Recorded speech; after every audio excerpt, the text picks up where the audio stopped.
The only thing more soul-destroying for the Steelers than losing 30-3 in prime time in week 1 to an alleged rival is losing 30-3 in prime time to the team that is now adding your former Pro Bowl wide receiver, Antonio Brown.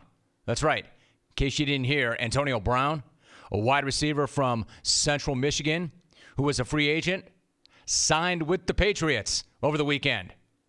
Remember, that was the one team that the Steelers did not want to trade Brown to. That when they were looking at trade opportunities, the Patriots reportedly made it very clear, we want this guy. And the Steelers made it equally clear, we're not sending him there. Anywhere but there. They did everything they could to ensure that it wouldn't happen. Man, they thought they jammed him so hard when they sent him to Oakland. They were doing everything in their power not to send Antonio Brown to the Patriots. So where does he end up? With the Patriots. And then in week 1, they get obliterated by the Patriots. And it happened without Brown even being in uniform. But damn, Steeler fan, how good did it feel? How good did that feel for a little while when Brown was lighting himself and his feet and the Raiders on fire? Man, that was sweet, wasn't it? Hope you enjoyed that. Because that ish just blew up in your face. And if you were surprised, you should not be on any level at all. Like, there was no way that wasn't going to happen. Was anybody surprised that the Patriots signed this guy within a mere hours of him being broken off by the Raiders? You should not be surprised by that. You should not be surprised that the Raiders allegedly thought about suspending Brown for yelling at Mike Mayock and threatening to punch him, but apparently John Gruden decided not to suspend him. He was going to play him tonight. Nor should you be surprised that Brown released some bizarre video which appeared to include a recorded phone call with John Gruden. Never mind that he may have broken the law when he did that. May have broken the law. One of the first things I learned when I got into local radio, way back in the 80s. Yeah, I said it, back in the 80s. You cannot roll tape on somebody that you're speaking with without their permission. Either AB didn't get that memo or AB just didn't give a damn. Nor should you be surprised that the Raiders, after deciding not to suspend Brown, they decided to fine him and then release him.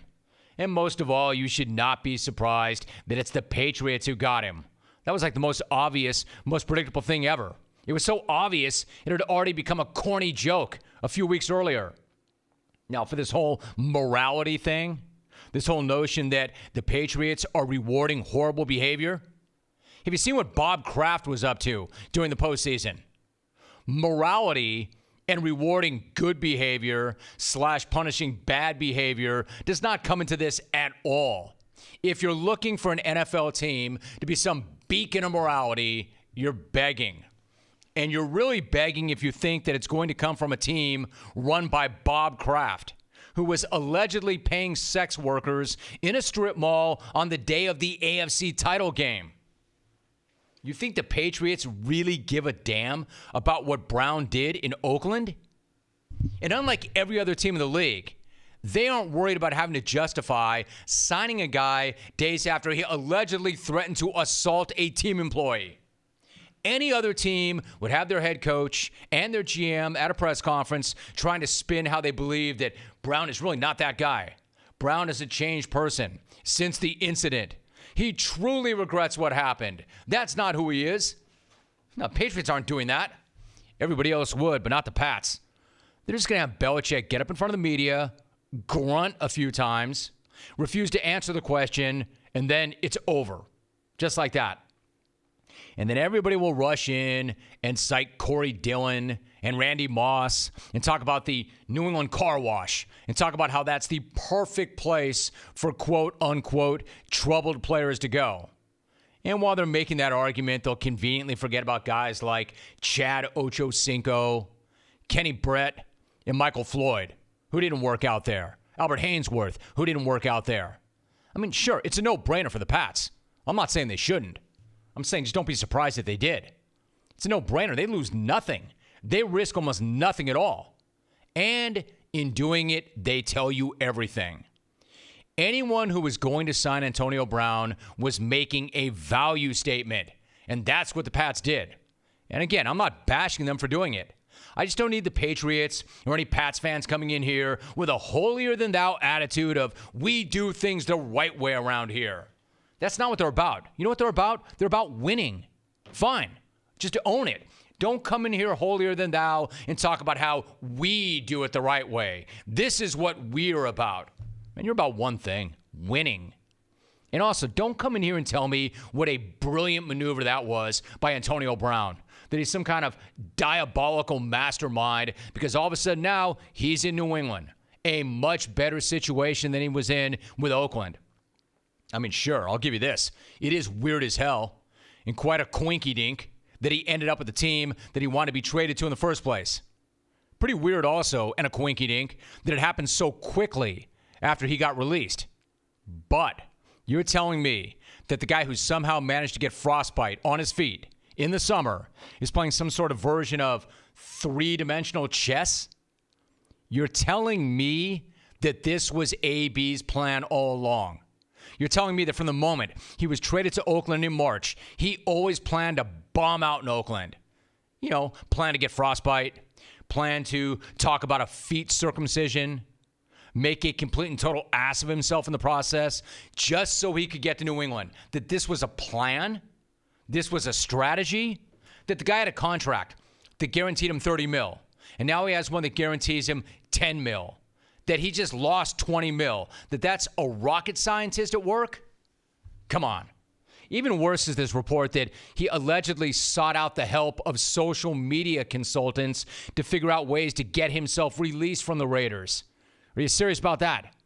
My man, you don't need social media consultants to figure out how to be horrible on social media.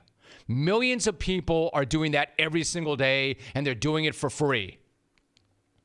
So back to the original question. Is it going to work for Antonio Brown in New England? I'm here to say there's no reason why it shouldn't.